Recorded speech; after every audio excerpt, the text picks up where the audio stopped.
The music stopped on a quiet Wednesday in December 2025. Steve Cropper, the man they called the Colonel, took his final breath in Nashville at 84 years old. He left behind legendary guitar riffs, but he also left something else.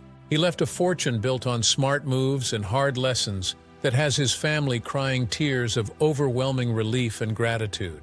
This is the story of the money, the music, and the man who secured his family's future. When the accountants looked at the books, the number was clear. Steve Cropper had an estimated net worth of $5 million. Now you might hear that number and think it sounds small compared to someone like Taylor Swift, but you have to understand where Steve came from. He came from a time when musicians got ripped off every single day. He came from an era where famous singers died with $0 in their pockets. For a guitar player from the 1960s to leave behind $5 million is a massive victory. It is a fortune. This money is tied up in smart investments. It is in real estate. It is in the rights to songs that will be played forever. His family is crying because they know the struggle he went through to build this. They know he worked 15-hour days in a hot studio in Memphis for years. They know he fought for every single penny. One of the biggest chunks of this fortune comes from a very smart purchase Steve made. In February 2017, Steve and his wife Angel decided to buy a house in Nashville, Tennessee. Nashville is known as Music City. It is where all the songwriters go. They found a beautiful spot. It was a massive house. It was 5,500 square feet. It sat on 2 acres of land. It was plenty of room for a legend to relax. Do you know how much they paid for it? They paid about $304,000. That might sound like a lot of money to some, but for a mansion on 2 acres, it was a steal. Steve had a good eye. He knew value when he saw it. He didn't buy a flashy penthouse in New York City. He didn't buy a beach house in Malibu that would get washed away. He bought solid ground in Tennessee. Then, something crazy happened. The Nashville real estate market exploded. Everybody wanted to move there. Prices went up and up. By the time Steve passed away in December 2025, that same house was estimated to be worth $2.5 million. Think about that for a second. He turned $304,000 into $2.5 million just by living in his house. That is an increase of over 700%. It is the kind of return that makes Wall Street investors jealous. This house is now a sanctuary for Angel. It is paid off. It is safe. She does not have to worry about rent or mortgages. She has a multi-million-dollar asset that belongs to her. When the family looks at that house, they see Steve's wisdom. They see how he protected them. That is why they are emotional. He made sure they would always have a roof over their heads. But the house is just one part of the story. The real genius move happened in April 2016. Steve sat down with a company called Primary Wave Music Publishing. In the music business, owning your publishing is everything. It means you own the rights to the song itself. Every time a song is played in a movie, a commercial, or on the radio, the owner gets paid. Steve had co-written some of the biggest songs in history. He had a catalog that was like a gold mine. But waiting for royalty checks can be stressful. Sometimes they are big, sometimes they are small. Steve wanted security, so he made a deal. He sold his music publishing catalog to Primary Wave. We do not know the exact dollar amount of the check they wrote him, but deals like this for legends like Steve usually run into the millions. He sold the rights to hits like Sittin' on the Dock of the Bay, In the Midnight Hour, and Knock on Wood. Why was this so smart? Because he took the money up front. He got a lump sum of cash that he could use to invest and enjoy while he was still alive. He used that money to buy the house in Nashville. He used it to set up trust funds for his kids. He did not wait until he was too sick to enjoy it. He made the move when he was still strong. He secured his family's future with one signature. Primary Wave is a big company. They know how to get songs into movies and commercials. They promised to market Steve's music aggressively. This meant that even though he sold the publishing, his name would stay famous. It was a win-win situation. To really understand why this fortune is so emotional, you have to go back in time. You have to look at the money Steve didn't get. You have to look at the tragedy of Stax Records. Steve started working at Stax in Memphis when he was just a kid. He was part of the house band, Booker T and the MGs. They played on everything. If you hear a soul hit from the 60s, Steve probably played guitar on it. He worked like a dog. He would get to the studio in the morning and not leave until late at night. He was writing songs, producing records, and playing guitar. He was building the Stax empire brick by brick. But Stax had a bad deal with a bigger company called Atlantic Records. It was a distribution deal. Buried in the fine print of that contract was a clause that said Atlantic owned all the master recordings. In 1968, Stax wanted to break away from Atlantic. They looked at the contract and realized the horrible truth. They had lost everything. Atlantic owned all their back catalog. All those hits by Otis Redding and Sam and Dave were gone. Stax did not own them anymore. Steve watched this happen.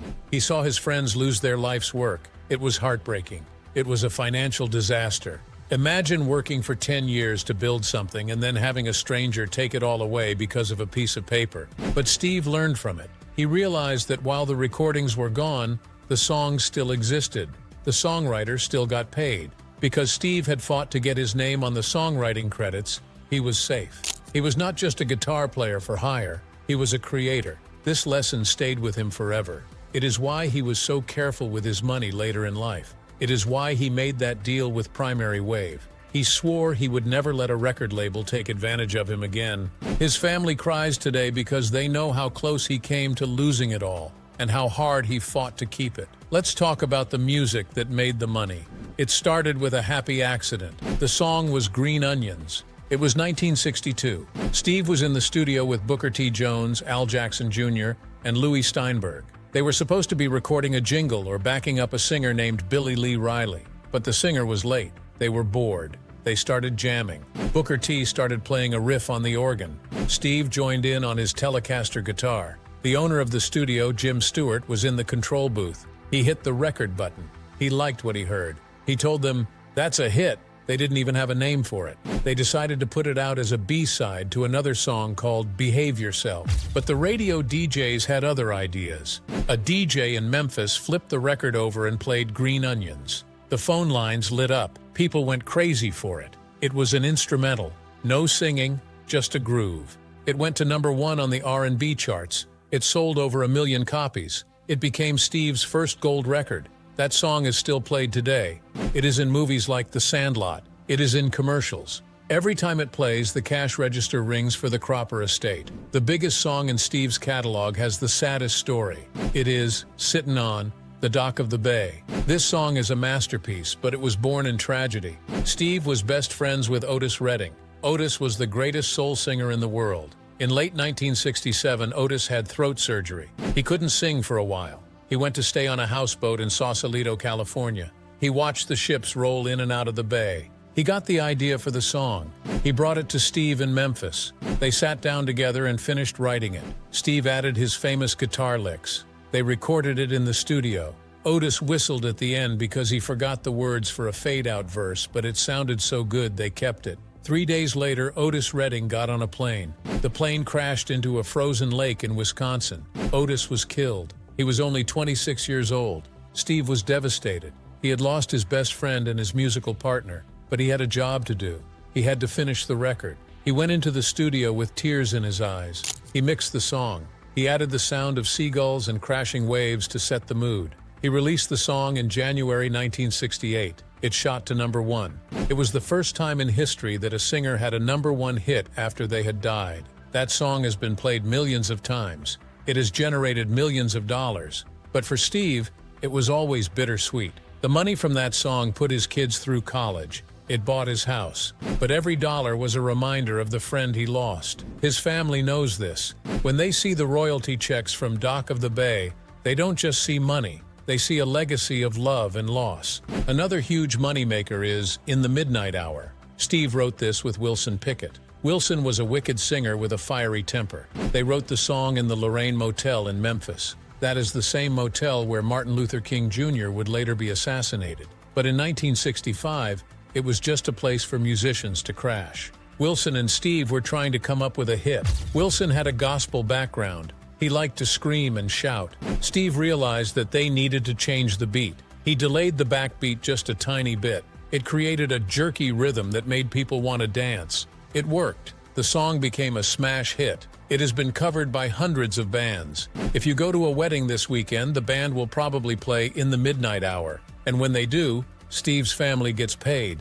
It is a gift that keeps on giving. Then there is Soul Man. This song was by Sam and Dave. Steve didn't write it. Isaac Hayes and David Porter did, but he made it famous. In the middle of the song, the singer Sam Moore shouts out, "Play it, Steve!" Then Steve plays a sliding guitar lick that sounds like a zipper. He used a Zippo lighter to make that sound. That shout-out made Steve famous. Kids all over the world heard his name on the radio. It made him the first guitar hero of soul music. It proved that you didn't need to play a million notes to be great. You just needed to play the right ones. Steve was a practical man. He knew that instruments were tools, but he also knew they were valuable. He didn't collect cars. He drove regular cars like a Mitsubishi SUV, but he collected guitars. He was famous for playing a 1963 Fender Telecaster. Today, a regular 1963 Telecaster can be worth $35,000. But Steve's personal guitars are worth way more. They are pieces of history.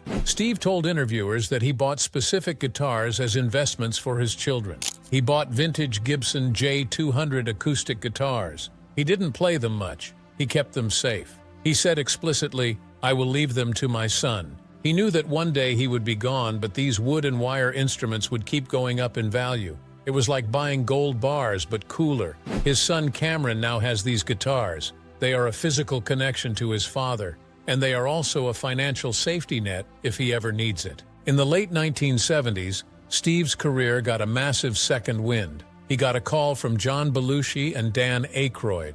They were comedians on Saturday Night Live. They loved soul music and wanted to start a band called the Blues Brothers. They wanted Steve to be their guitar player. Steve said yes. It was the best decision he could have made. They made a movie in 1980. Steve played himself in the movie. He had lines. He was funny. The movie was a global blockbuster. It introduced Steve to a whole new generation of fans. Kids who didn't know about Stax Records suddenly knew who the Colonel was. The soundtrack album sold millions. They went on tour playing huge arenas. Steve was making more money than he ever had before. He was getting residuals from the movie. He was getting royalties from the soundtrack. This period of his life secured his wealth for the long term. It proved that he wasn't just a 60s nostalgia act. He was a movie star. The checks from the Blues Brothers are still coming in today. Every time that movie is on TV, the Cropper family gets a little piece of the pie. To appreciate this fortune, you have to look at where it started. Steve was born in 1941 on a farm in Dora, Missouri. It was a tiny town. They didn't have much money. When he was 9, his family moved to Memphis. It was a big change. He went from the country to the city. He heard black gospel music for the first time. He fell in love with the rhythm. He got his first guitar from a mail-order catalog. It cost about $18. He mowed lawns to pay for it. He didn't have expensive lessons. He learned by listening to the radio. He worked at a grocery store unloading trucks. He joined the musicians' union early because he wanted a pension. He was always thinking about the future. He was a white kid playing in black clubs in the segregated South. It was dangerous sometimes, but the music brought people together. He helped integrate Memphis. He showed that talent has no color. He went from a farm boy with a cheap guitar to a millionaire legend. It is the American dream come true. Steve was a family man. He was married to Angel Hightower for 37 years. In the music world, that is an eternity. They were a team. She was there when the checks were small, and she was there when the checks got huge. He had 2 children from his first marriage, Stephen and Ashley, and he had 2 children with Angel, Cameron and Andrea. He loved them all. He didn't want them to fight over money when he was gone. We see so many celebrity families tear each other apart after a death. Look at Prince or Aretha Franklin. Their families spent years in court fighting over the money. Steve didn't want that. He set everything up. He sold the catalog so the money was liquid. He bought the house so it was paid for. He bought the investment guitars. He made a plan. That is why the family is crying. They are not fighting. They are grieving together. They are grateful that their father loved them enough to handle the boring business stuff so they wouldn't have to. Even at the very end, Steve was still earning for his family. He was 84 years old, but he was in the studio. He was working on a new instrumental album. He called up his famous friends. Billy Gibbons from ZZ Top came to play. Brian May from the band Queen played on a track. Steve was so proud of it. He said it was mostly done before he died. This unreleased album is a final asset. When it is released, it will be a big deal. Fans all over the world will want to hear the last notes the Colonel ever played. The money from this album will go to his estate. It is one last paycheck from Dad, one last gift from the grave. Steve Cropper was known for being humble. He didn't play long, flashy solos. He said, "I just play the rhythm. I stay out of the way of the singer." He lived his life the same way. He didn't flash his cash. He didn't act like a diva. He just did the work. He laid down the groove. He built a solid foundation for his family, just like he built a solid foundation for those soul songs. When he died on that Wednesday in December, he left a hole in the music world that can never be filled. But he filled the lives of his family with security and love. The tears falling in the Cropper household are tears of sorrow, yes, but they are also tears of thanks. Thanks for the house. Thanks for the songs. Thanks for the guitars. Thanks for the wisdom. Steve Cropper left behind a fortune of $5 million, but the real fortune was the example he set. He showed that you can be a rock star and a responsible father. He showed that you can be famous and still be kind. He played it perfect, man. Just like Keith Richards said, he played the guitar perfect, and he played the game of life perfect. And now, his family can live in peace, protected by the house that Soul built.